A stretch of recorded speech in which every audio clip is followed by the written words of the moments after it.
Good morning, everyone. Welcome to this morning's session on GoFish, getting the most out of GoFish 7. I'm Jim Nelson. A little bit about me. First of all, I've been a developer since Nixon was president. I've been semi-retired for a few years, which means I'm still employed, but I have plenty of time to spend with my college sweetheart and first wife, to chase my energetic 3-year-old grandson, which gives me energy enough to play pickleball, where I've been told I play very well for my age, and also to play with GoFish and friends. More relevant to this session, I've been involved in VFPX for a while and worked on a number of VFPX projects, and I have given some previous Southwest Fox presentations. Today's agenda is split into two parts. The first part is everything before GoFish 7. This will be discussions of what is assumed to be familiar territory, and is going to concentrate more on how things happened and why they happened rather than what the actual features were.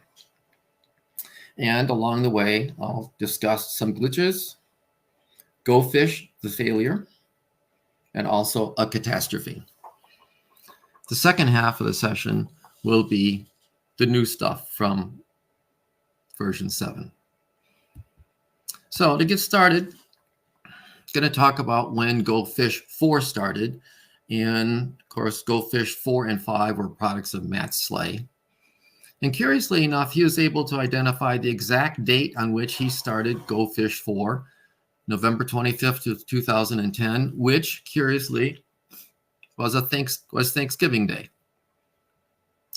Now, that was memorable to me due to our conversation the night before, Thanksgiving Eve.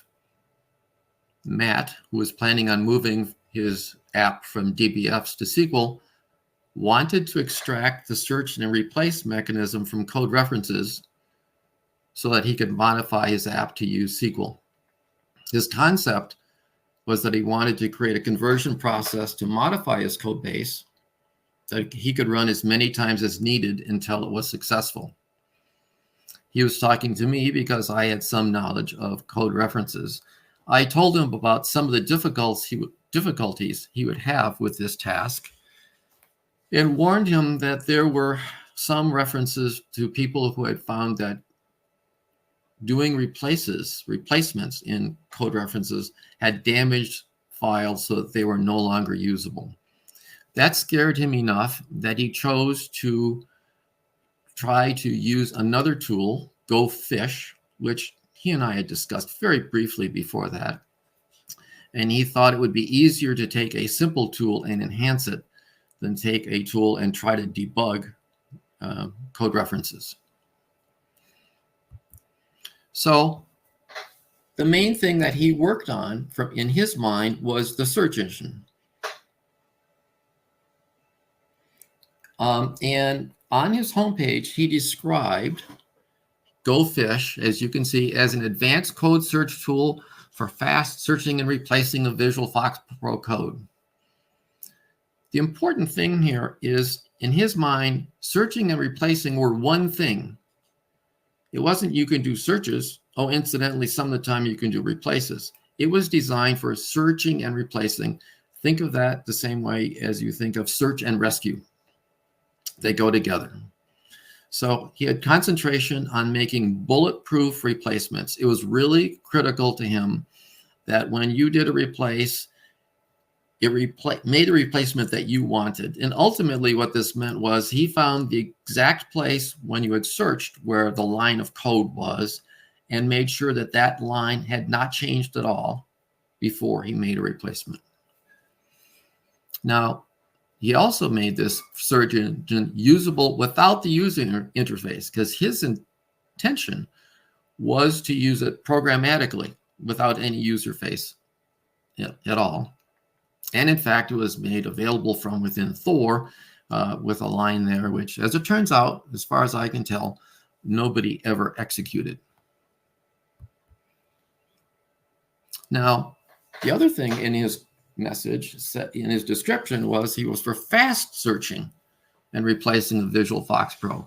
And that's because in some cases, most cases, it's much faster than code references.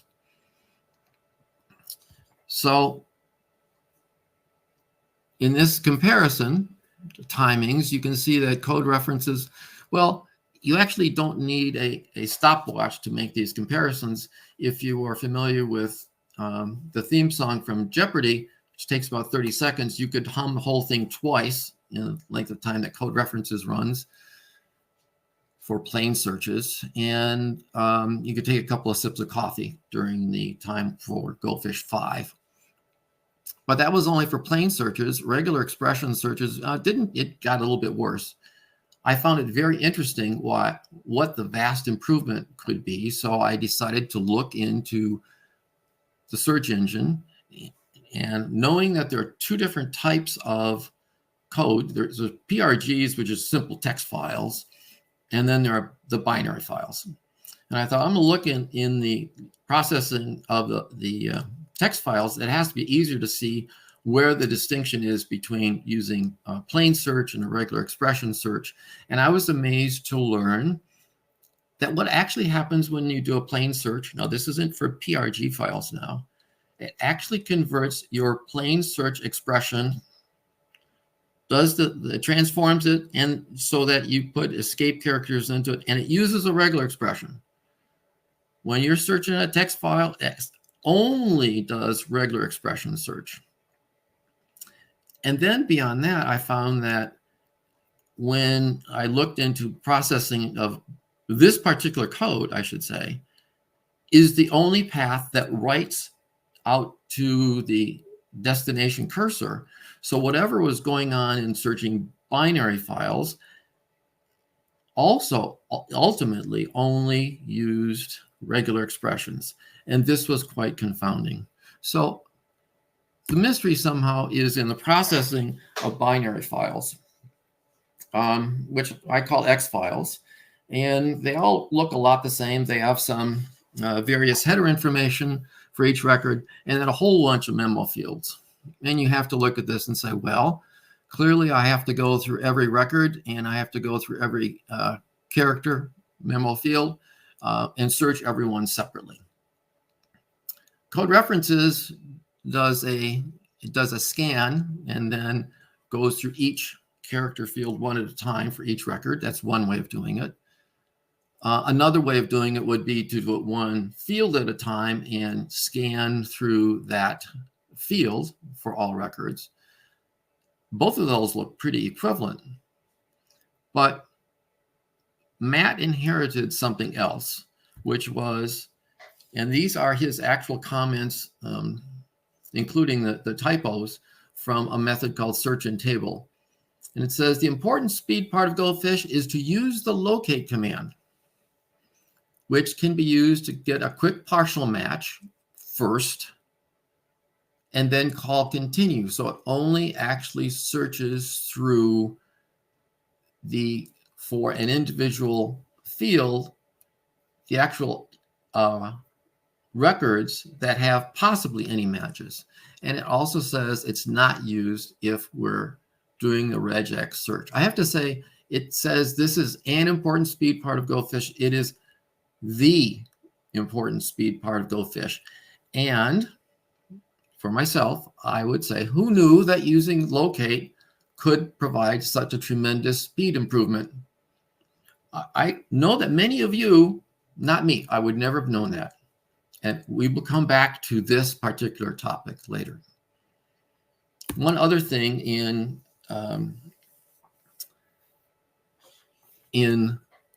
GoFish 4 and 5, etc., was the 2 gig limit, which occurs because there's one memo field, and that one memo field might be, in some cases, populated for each record with a large string.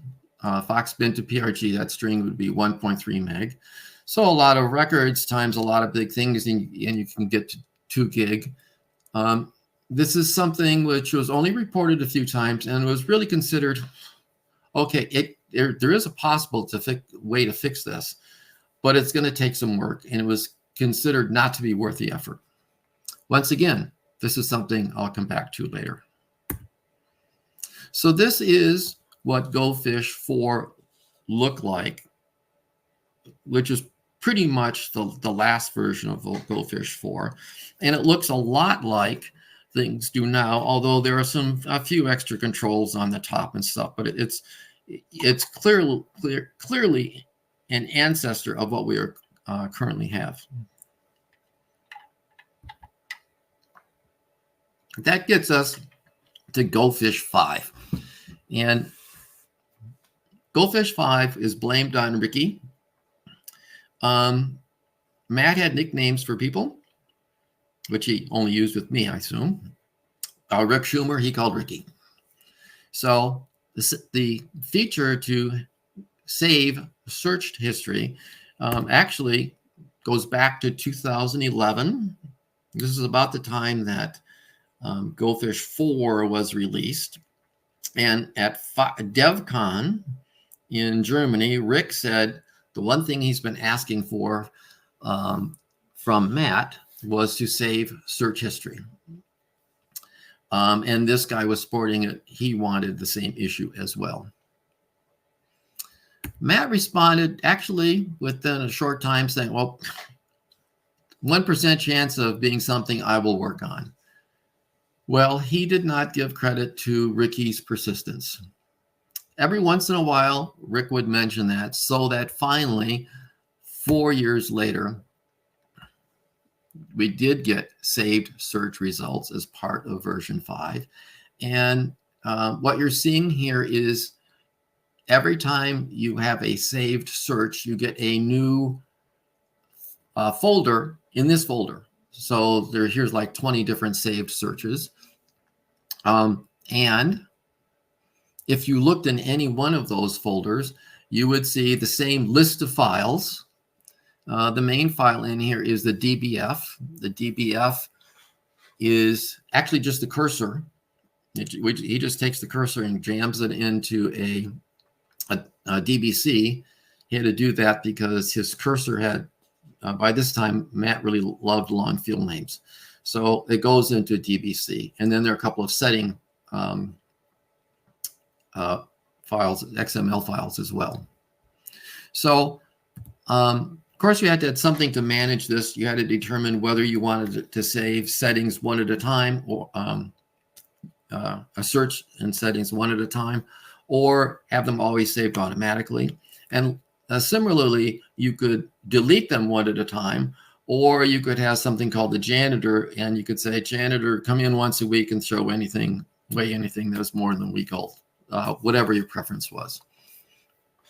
And so this here is the screen that you would use if you were going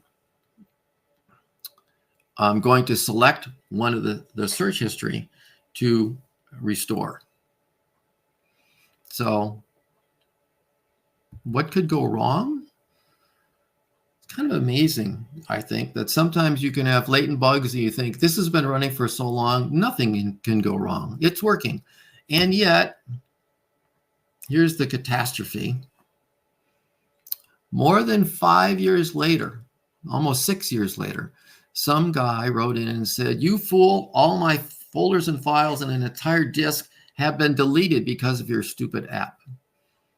Now, I have to say that this is the mildest of all the messages that this guy wrote, but he deleted them. And this is the only one that we have left. So if we go back to, now the catastrophe only occurred to one person. I'm sure anybody else would have had this, would have reported it as well. And you can understand why this guy was so irate. Going to go back to the load saved search results. He was on this screen, and the image I have here cut off on the bottom. There's a delete button on the bottom.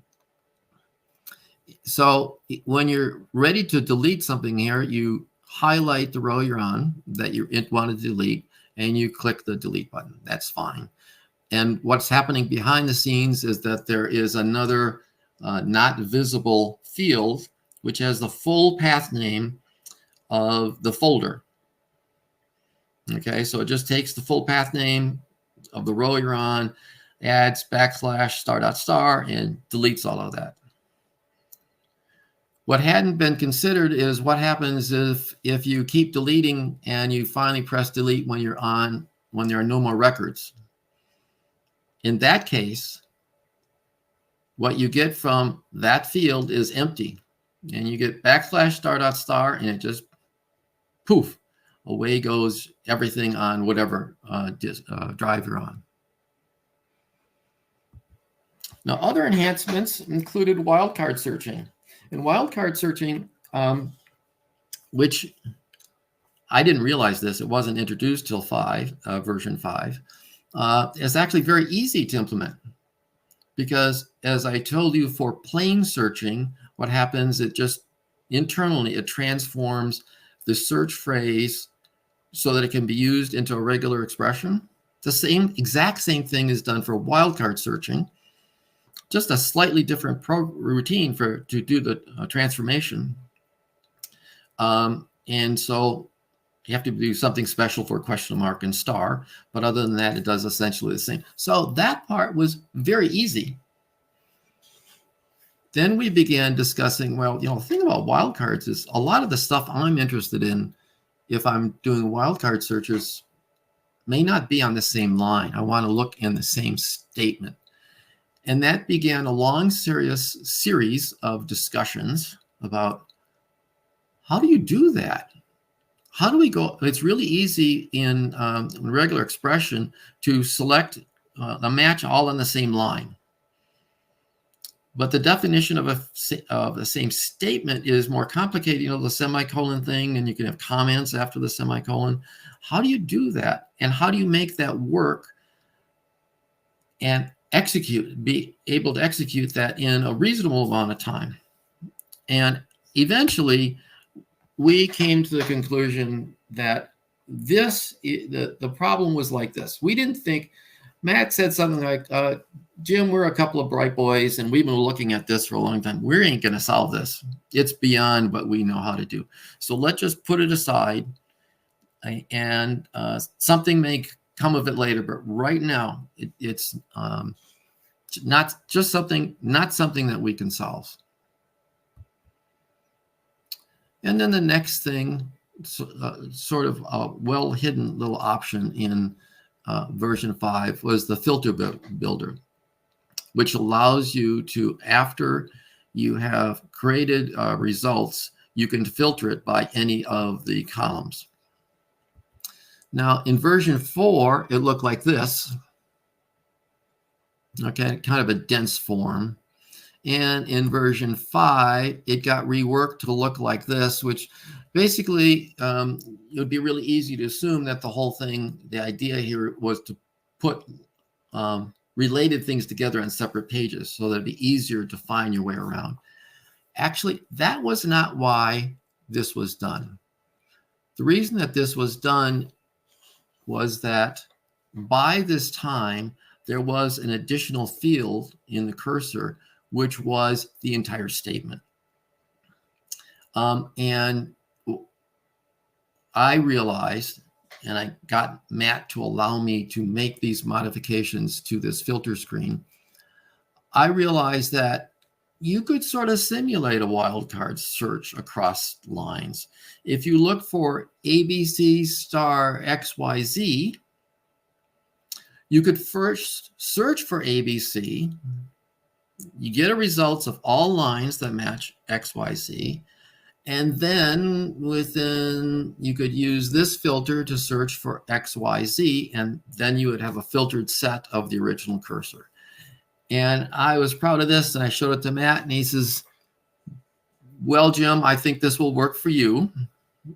I don't see it going much farther than that. It's not transparent. There are a lot of people who aren't going to hear whatever explanation that you have to have. And there are other people who will not use it often enough so that it sinks in, that they remember it. And I bet you a year from now, if you implement this, nobody will be using it. So anyway, we got a prettier form to work with. And we have to talk about Matt's perception of GoFish as a failure. He actually didn't get his conversion to SQL done until 2015. Actually, it was the week of Southwest Fox, the weekend of Southwest Fox that year in 2015. 5 years. And about that time, we had a discussion about this, and he said, Jim, you know, GoFish has been fantastically received in the community, and so many people love it. And I use it all the time, and he knew that I used it all the time. And it's been, for him as well, it felt good to contribute to the community. And he said, let's not forget the original purpose. And in terms of the original purpose, it was to get me to SQL. And I didn't understand enough of what the real issues were in converting my code to SQL when I started this. My company, and he says my company, he was part owner of, he was president and part owner of the company, Jordan Machine. My company would have been a lot better off if I had never started GoFish, and instead I had just attacked the problem directly. And if that had been true, I would have been in SQL a long time ago. So GoFish was a failure in the sense, at least, that it never solved the original problem that it was designed for. Now, Matt passed away in 2021. Actually, I have to say, the catastrophe that occurred with this guy who got his disc blown away, one of the unfortunate things about that was the last thing that Matt did for GoFish before he passed away. After that, Lutz Scheffler from Germany took over code references, and he recognized that there were some things he took over GoFish, I'm sorry. He realized that there were some things from code references which he thought could be valuable if they were implemented in GoFish. So the first was to have a folder for the settings and search history to be different for every resource file that you have. So, akin to what happens in code references, where you get a different set for each project that you search. This doesn't appeal to me. It's one of those features with not my cup of tea. I only have one Fox user file. The second is that the search history may appear in the tree view. So if I show you what code references look like, and it may be a little hard to see this, I understand that, but on the left is the tree view, and there's a node for each previous search that you've done.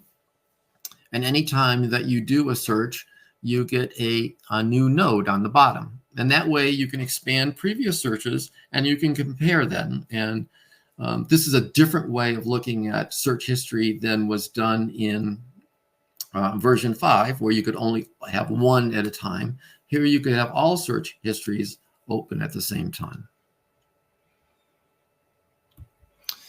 So in GoFish 6, you could do this essentially the same thing on the tree view. In the tree view on the left, you can see previous searches, and then the most recent search is on the bottom and automatically expanded for you. So let me show you how you can turn these on. If you're in GoFish here, and I realize that this form looks a little bit funny, trying to make it visible for the people in the back of the room as best that we can. To turn on the options, now I'm in GoFish 7 now. If I go to the options page, I go to new in V6, and there are a few options here we're not going to talk about. They're rather straightforward, but there is a checkbox: enable some UI features similar to those in code references. And if you click on this, the options become visible. And there are really two sets here. One set is for the location of your settings folder. Default, it's in Home 7. If you're not putting it there, you can also say put it in the same folder as your Fox user file, or you can select where it's going to be. That's one set of options, and the other is to show your search history in the tree view. So we're going to leave that. and go on to what had to happen to accommodate that. There are a number of changes that were necessary to make it work, particularly so that grid could have the results from all the different results shown at the same time, if you so wished. So the first thing that happened was that there's a new folder called GoFish _. Once again, you may not be able to read this. It's just a list of files. They used to be all in the Home 7 folder with a whole bunch of other stuff that gets thrown in there. And this was a good design decision to move all the GoFish related files into a single subfolder of Home 7. And then the second thing that had to be done was to create some tables, things that were instead put in the subfolders of subfolders. Instead, we created some tables. The first was taking the folder, which has one subfolder for each search, and instead creating a parent file, which has one record for each search, and creating a few fields. There's only 5 or 6 fields in this parent table. And the second thing is to create a child table, which has one record for each match from each search. So if we go to this was the results from one search, and there's a DBF here, which is the few matches that were in that result. This new table is the union over all of those searches. So basically, the real information has been extracted. Almost all the information has been extracted from this directory and subdirectory and put into 2 tables. But that gets us to another instance of another 2 gig limit, because before you could only get a problem with 2 gig if you had an exception for a search that got to 2 gig. But now your results table is the union of all of those. And if you have a lot of searches, or some of those searches have large memo fields, that could crash that whole table, and you would be dead then. There's nothing you could do. You basically have to throw that all away, and the recovery from that would be miserable. I'm guessing that that is what actually happened. So instead, what was done is to take the 2 memo fields for each record. There are 2 memo fields that got written out into a new folder as text files. So basically it said, write the value of the memo file out to a text file and make it empty in the table.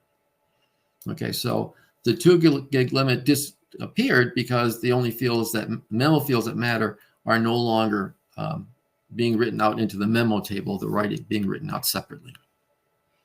And that gets us to glitches.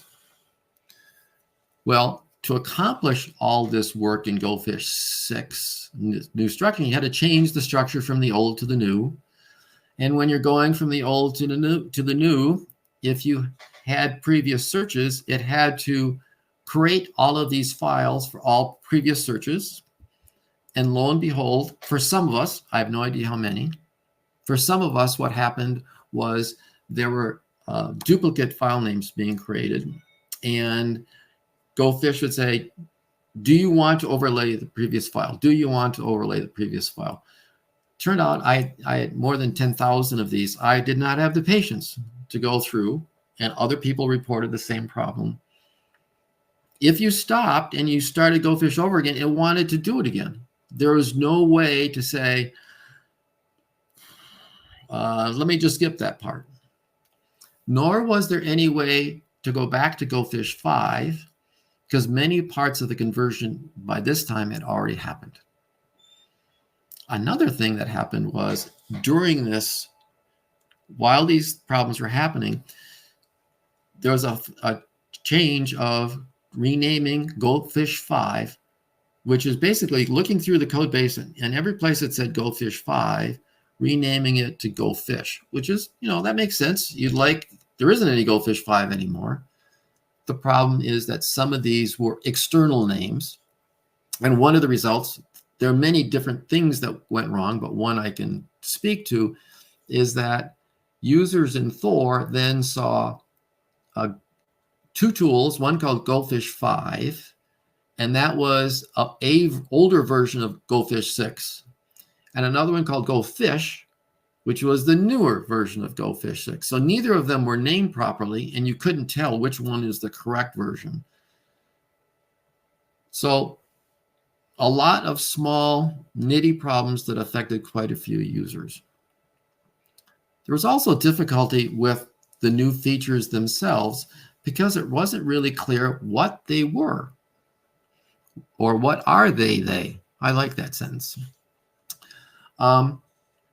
Nor, if you knew what they were, how you could enable them. So this is the older option screen.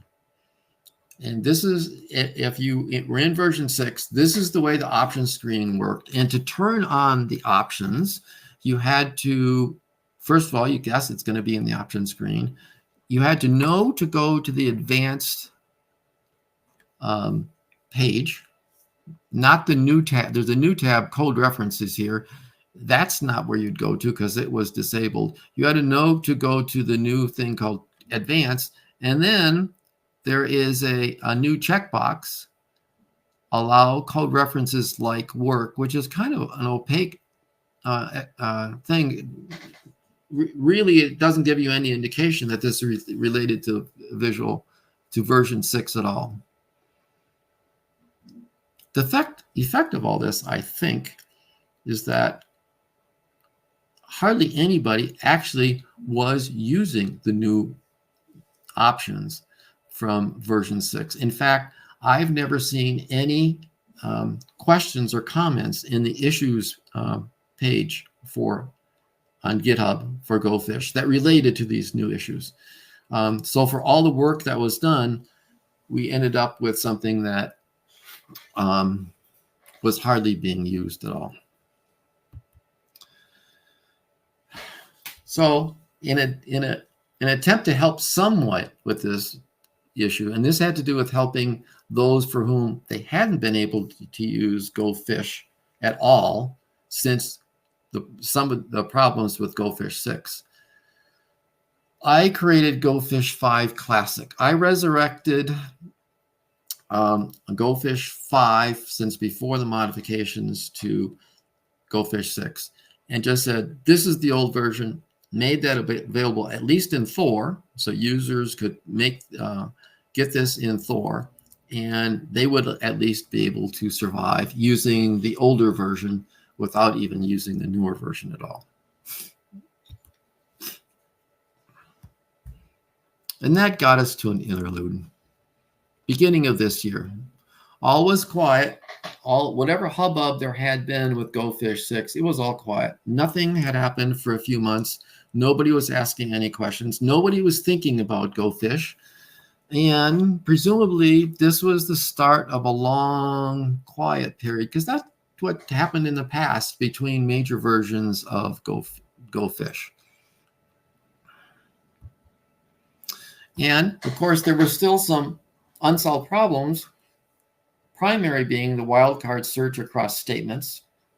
And there are some other leftovers as well, highlighting in the code pane and using my colors in the code pane.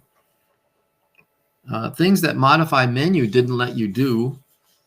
If you GoFish, if you open code for in either a form or a VCX or PRG, it would take you right to the right place where you could modify that code. But you couldn't do that with modify menu. It just started at the top, and it didn't give you any indication of how you could get down to where the code was that you wanted to modify. And there's this little niggling thing about the 2 gig limit, which was partially resolved by the changes in GoFish 6. That gets us to Super Bowl Sunday. So I'm in my kitchen about a half hour before the game starts. And I'll tell you what was going through my mind at the time. First of all, I was really depressed because my Lions, for the first time in 58 seasons, they came so close to getting into the Super Bowl. Second of all, my wife and grandson were asleep in the next room, and I didn't know if they were going to wake up in time for us to get to the game, and which was at a party at my daughter's. And the third thing that was in my mind was, I'm going to have to find some snacks. There's nothing here because everything's supposed to be at the party. And then I had a brain drizzle. It had to do with this problem. Now, I have to tell you, not only was my concentration on football, grandson, and snacks, but I was not thinking about GoFish, and certainly was not thinking about this particular issue, which was by then 9 years old. But all of a sudden I thought, isn't this a lot unbelievably simple to do? So I'm going to tell you, now at this time, I had not yet ever looked at the GoFish search engine, but I made some guesses about how it worked. I thought, well, this is pretty easy. Anybody could say this. You could describe this process. Get the list of files, save the matches for each one, and then afterwards, filter the results that are in the cursor. Okay. And actually, you can take that second step, because it's got an and there, you say find and save matches. Let's split that into two statements. It's first find matches and then save matches. This is being rather explicit here about the solution which had popped into my mind. Well, certainly you can say, well, I can put a step in there between finding and save the matches. I could put something in to do further selection. And here's the magic here. The magic was to realize that if I could set a filter statement on the cursor, then in the new step, apply secondary selection. If there was if I could do something that would do the filtering, I could use that same phrase to determine whether I wanted to save the result. Basically, it's adding to the where clause about what I'm adding into the cursor.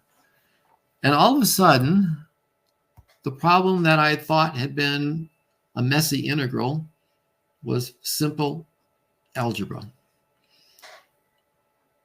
So the next day, I went and I looked in GoFish, and it was so easy that I didn't know anything about the structure of the search engine. In less than 2 hours, it was working. And when I was done, I thought, there are many reasons that I would like to talk and miss Matt. But if I called him now and told him this, he would have such a belly laugh about how we had taken such a simple problem, a simple solution, and thought it was so complicated. So let me show you here. Let's finally go into, here we are, finally in GoFish 7. And I am going to, let's see here. This is a little bit messy because in expanding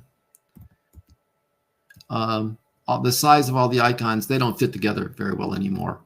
So what I'm going to do is I'm going to do this select statement, select star PAL. PAL is actually a name of an application of ours. A long time ago, PAL was an acronym that we used for, well, nobody remembers anymore what the acronym is for. PAL is just the name of the application and also the name of the main table. And I'm going to look for select star PAL. And let's see how long this is going to take. It shouldn't really take very long to do this. This is the same folder with the 6,700 files. Got 216 matches, and once again, there's a problem with alignment here. So what we can see here, let's see here, this one here, that has select and PAL. That one looks good. If we look at this one here, this one demonstrates that it found in a statement both select and PAL. So this demonstrates, this is all you have to know, it works. You can use it. It finds it across multiple statements. And in terms of what I just described, what actually is happening behind the scenes, it first does find all possible records that have select in it. And once you've narrowed the search to those records, then generate the statement that they're in, and then apply select star pal. And that will give you the final answer. However, if I look at this, part of this is unappealing because I see that it's finding matches to things that are not just select and pal, but also LC selection it's finding. So actually, I want to point out two things here, actually, two more new features. One is that it highlights the entire statement. Notice that I didn't even mention that at first because it seems so obvious. It's doing that. Well, that was an enhancement. And the second thing is that for each of the words in the phrase here that you're searching for, it highlights them in the, this is called the code view pane. So let's do a whole word search now for the same thing. Going to do, it's really just the same thing. That one took quite a bit less. And now there are only 23 lines. And if we look at any one of them, okay, it's still highlighting, but it will not find matches where it is, you don't have both the whole word select and the whole word pal. If you go back to this first one, what you can notice about this is I'm going to use a little button here which will make this, everybody has this, but I bet you nobody uses it. You can look at a lot more of the code view. This is a text end text statement. It recognized the text end text statement as a single statement. So it's not only looking at semicolons, it's looking at text end text as well. I'm going to put this back where it came from. I want to show you something else here. Let's see here. Let's see if this is going to be display okay.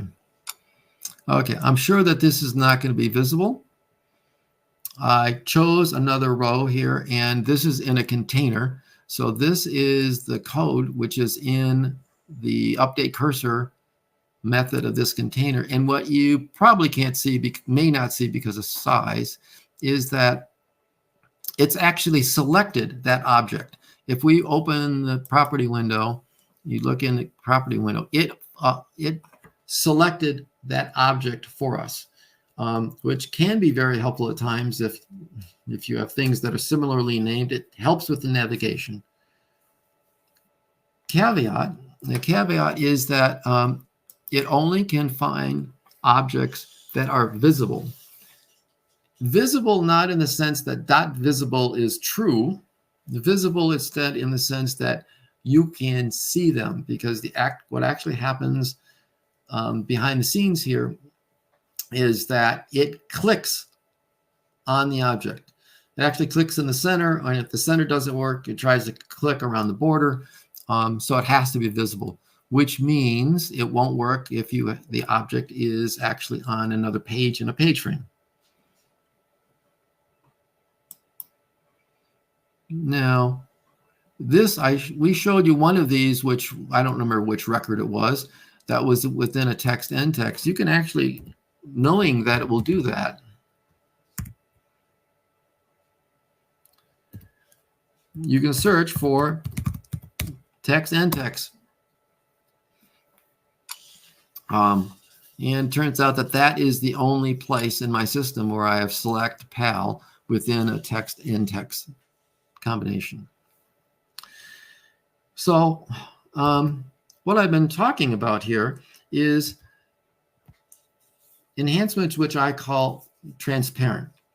And that is, you are not doing anything differently than you did before. They happen transparently to you. You haven't changed your behavior, but the results are different. And that is what Matt mentioned about my earlier attempt. It wasn't transparent. These just happen. They work better. That's what it amounts to, which has been my emphasis on working in GoFish. So what I've shown you is wildcard search across statements. That whole word applies to each word when you do wildcard search. Statements include text and in-text blocks. Some changes in the code view pane. It will highlight statements. I should say, when it highlights statements, it doesn't matter whether you've used wildcard search or not. Any search type at all you do, when it finds a match, it will highlight the entire statements. And it highlights the individual search words as well. A couple more. When editing, it will select the control where the match is found. Oh, I forgot to talk about modify menu. Okay, I told you that the issue with modify menu is you couldn't get down to, if you found a match, GoFish could not find its way down to where you could modify that match yourself. So let's go back here. I'm gonna see my history.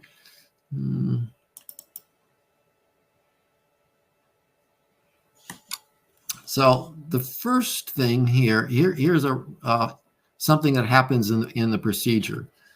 And in looking at the code view pane, this code view pane looks a lot different from menus than it used to. It gives you up above this star line, it gives you this says that there's a submenu called reports, and within that there's a submenu called project tracker reports, and here's the actual item. That item has a comment in it, and here's the code. So you can see everything you need to know about a particular menu. Here we can do, here's another one, and this shows you a command. And this one shows you the skip for phrase. That's nice, but what's really nice is if we go back to these, if I double click on this, well, that's not good, but it seems appropriate somehow. Okay, so let's hold on a second, folks.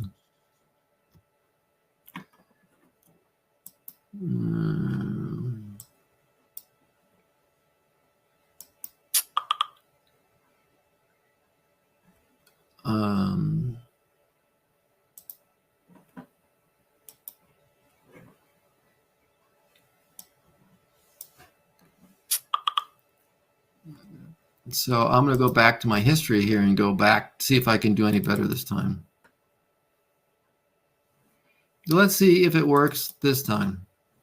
There we go. This time, it actually opened up this the procedure for this match.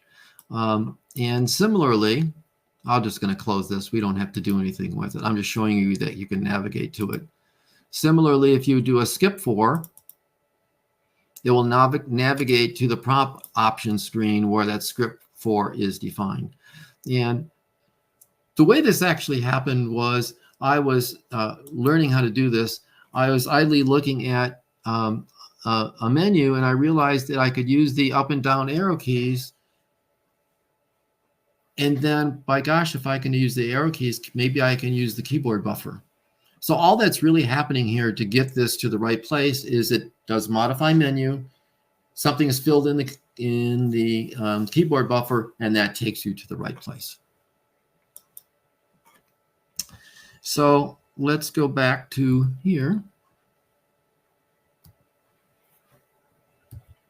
Oh, there are some more transparent enhancements. The first is the 2 gig limit, which is kind of funny because after quite a bit of work trying to avoid that, it turns out that that big field, I don't know how this happened, but eventually when I looked at this in GoFish 7, that field is never referenced. It's called a warn field. Write once, read never. And so all I had to do to take care of a large part of the remaining 2 gig limit was to just not write that field out.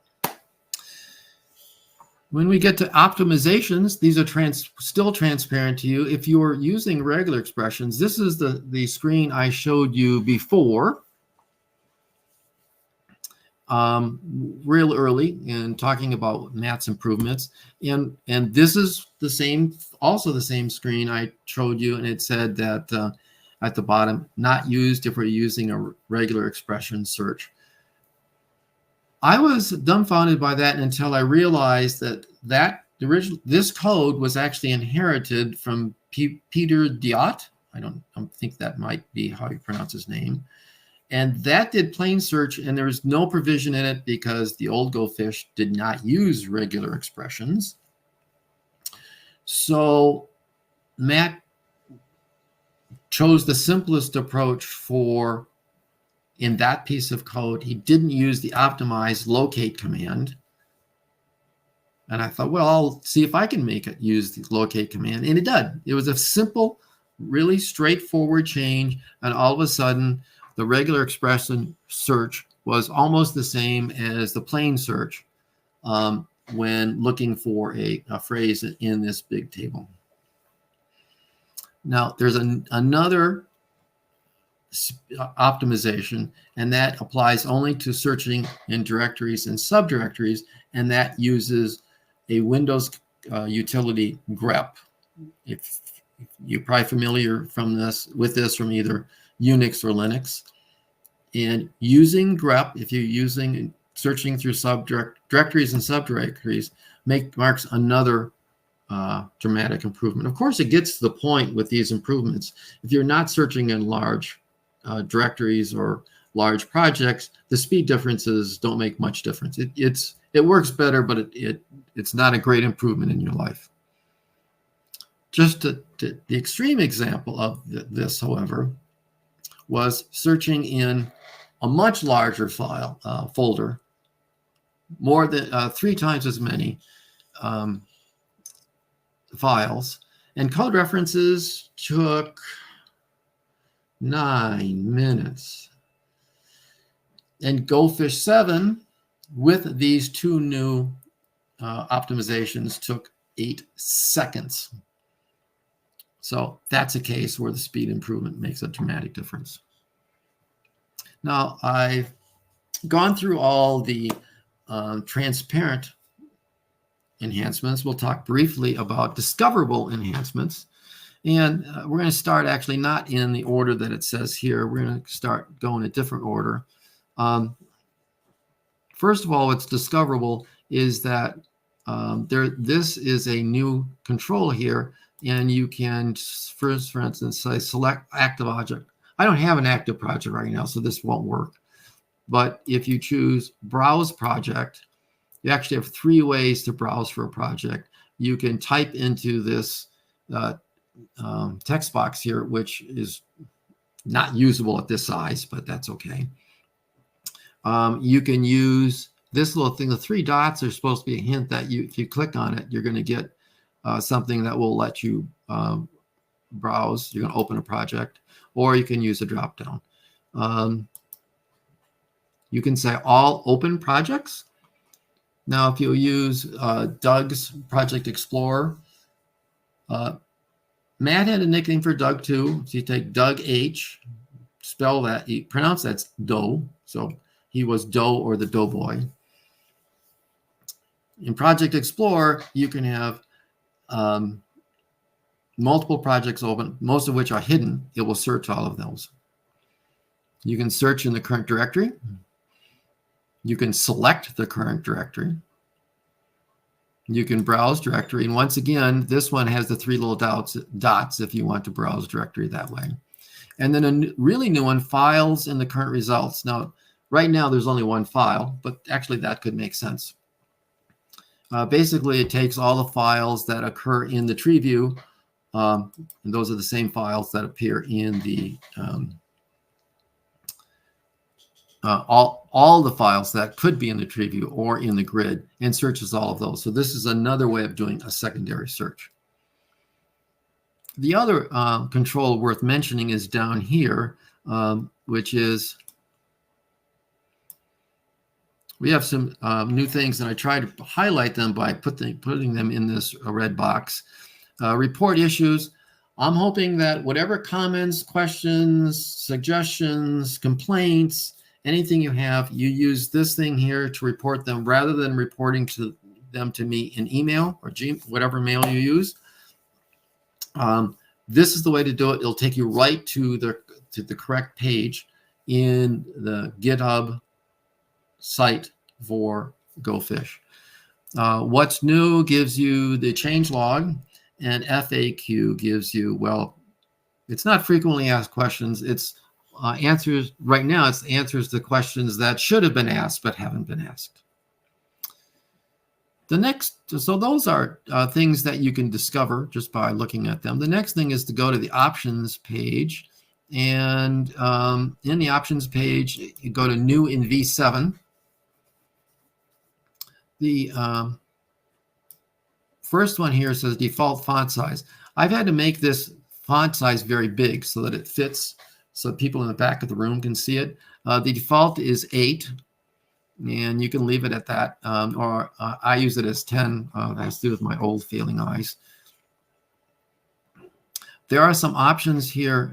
These 3 check boxes are what I learned is anytime I put in a new significant feature, I set it default to be on, and then gave you an option to turn it off if I implemented it and it didn't work for you. I didn't want you to be dead in the water. So that's what these 3 have to do with.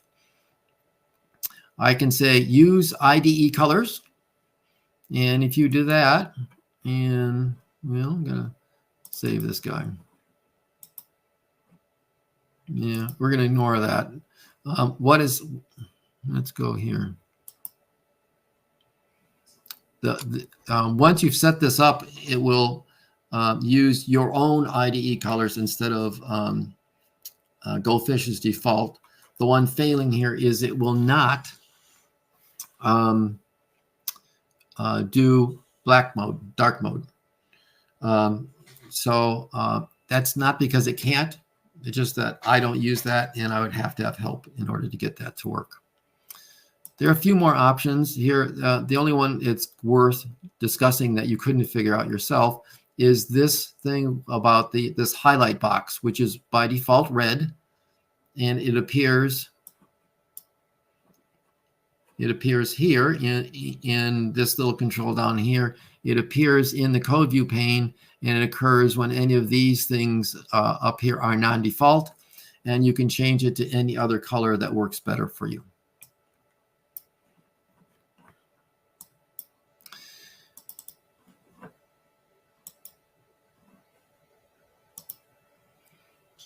So we've gone through options, we've got controls. What we're left with, well, one other thing is that there are some controls on here that have tooltips. So here's a tooltip to tell you that there's a context menu because you might not have guessed otherwise. I'm going to go back and find another result here.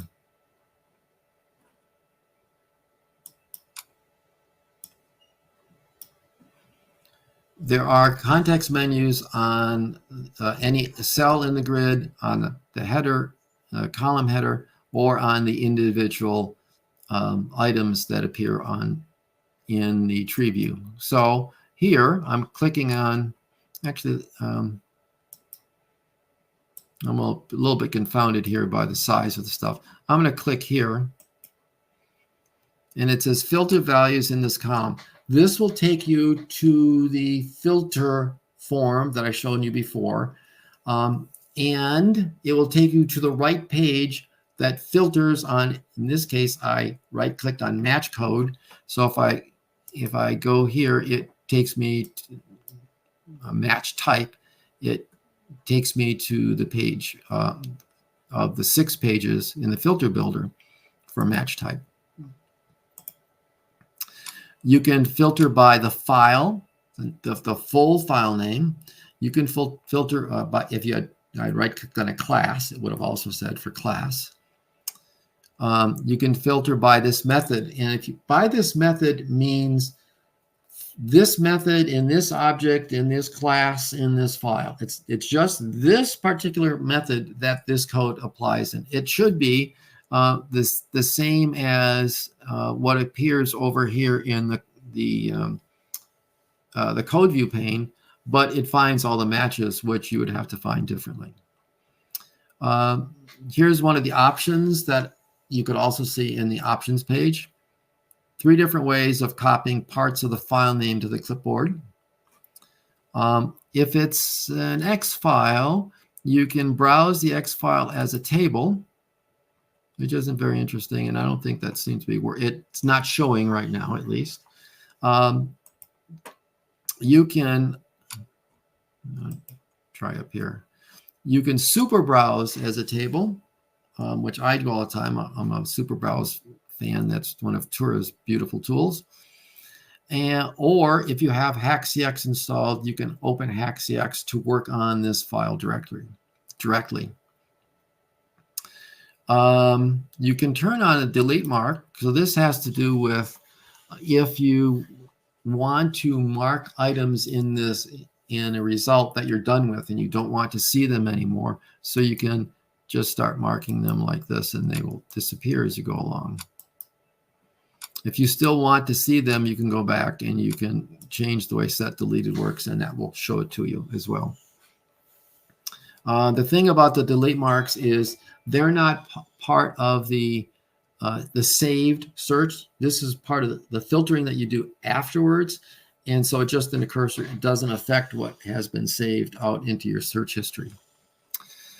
And the last thing here is, let's see, let's try this. I'm going to highlight palettes here. Try that again. And now you can copy the highlighted text palettes to the clipboard, or you can GoFish.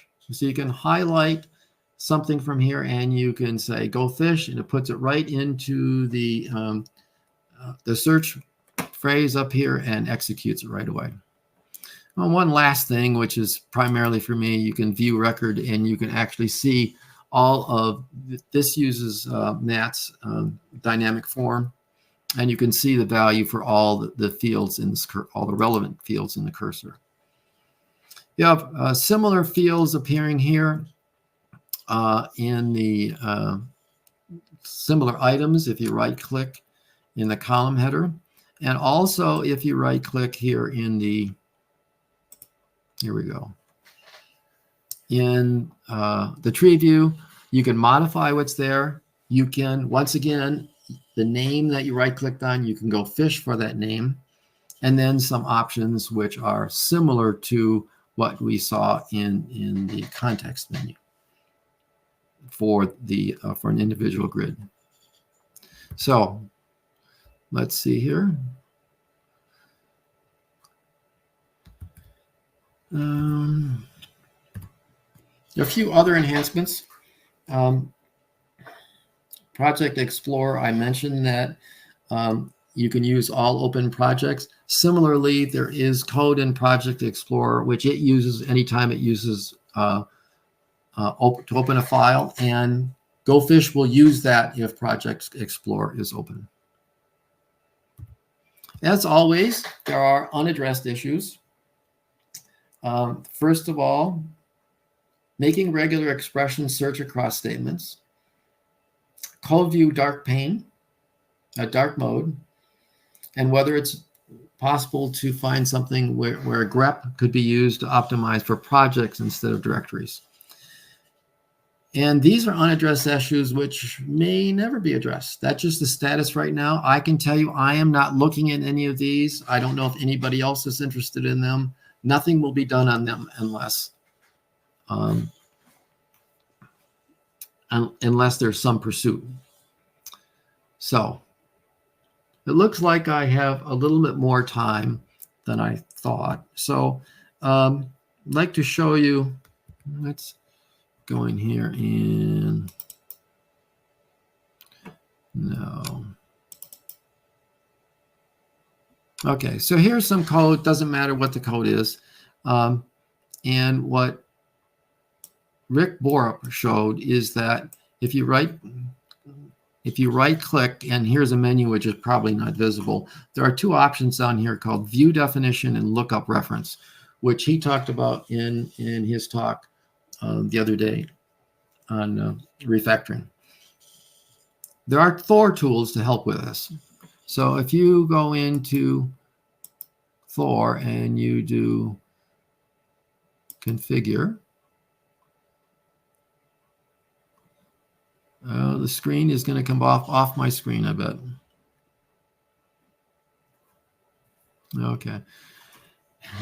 This is unfortunate. I didn't try this before I got here. That would let you change those options by a simple change of checking off for one command whose name I can't give you now because it's not visible.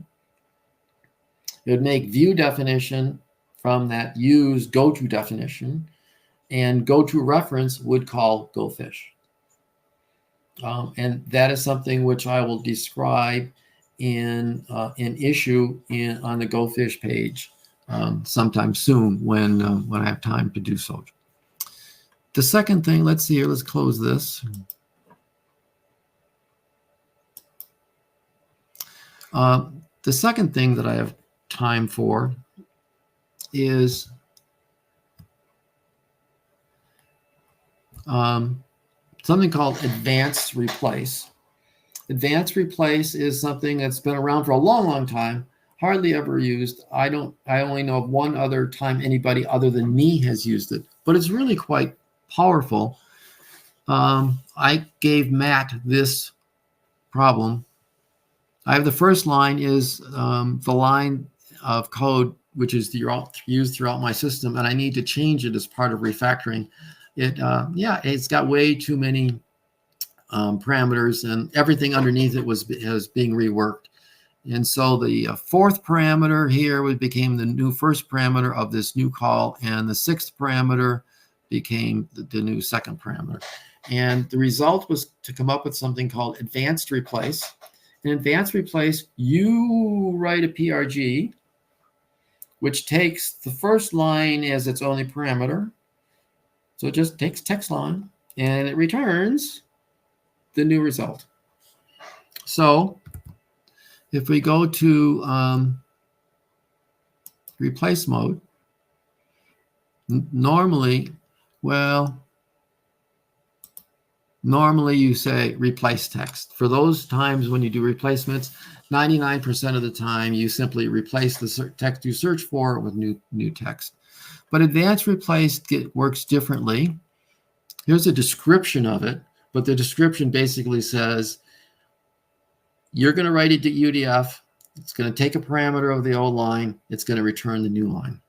And if you want, you can copy a sample PRG, which I will show you, so I'm not going to copy it right now. You can copy it to the clipboard, and you can use that as your starting code. So if I went to edit my UDF, this is not visible, I understand that, but the working code in this line to do this example that I'm going to show you is really 2 lines long. It takes a parameter, original text, and returns the result immediately. And the result it returns is to add a new line with carriage return line feed before, and a different new line with carriage return line feed after. So if I close this, I'm going to close mine. And now let's, you see this execute statement here? I'm going to replace that.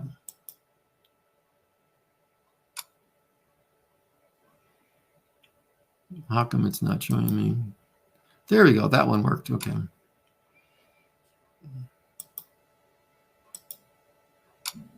No, it doesn't want to work. Okay. For this one, nicely, Matt's code in the code view window, when you do replace, this is part of his real attention to what's going on with replacement, is that it shows you the old line with the strikeout code, and this is the new code, and you'll see that this actually created new code with a new line, a local variable beforehand, the old line, and the new line, text line afterwards. And so if you strip down the code that I wrote, there's really only 2 lines. There's a parameter line statement and a return statement to give me the new code. I've accumulated into that sample PRG all of the different things that I've done over the years. You'll see that there are 8 of them, to show different ways that it could be used. And in each case, you can just copy the example code from the bottom and paste it in on top, and it will do what I've described.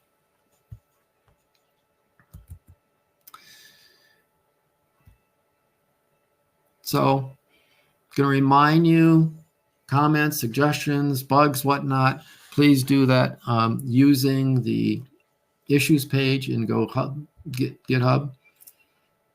And finally, this. Matt wrote in 2011, he'd be honored if others further developed GoFish, hoping that Peter had been honored by Matt's work. And that's what I hope for the work that I and others have done on GoFish since his passing. I hope that he would have been honored by what we have done. So thank you very much. I'm glad that I've had your attention for this period of time. You can contact me here, although anything that you have that is GoFish related, please do so on the issues page. Thank you.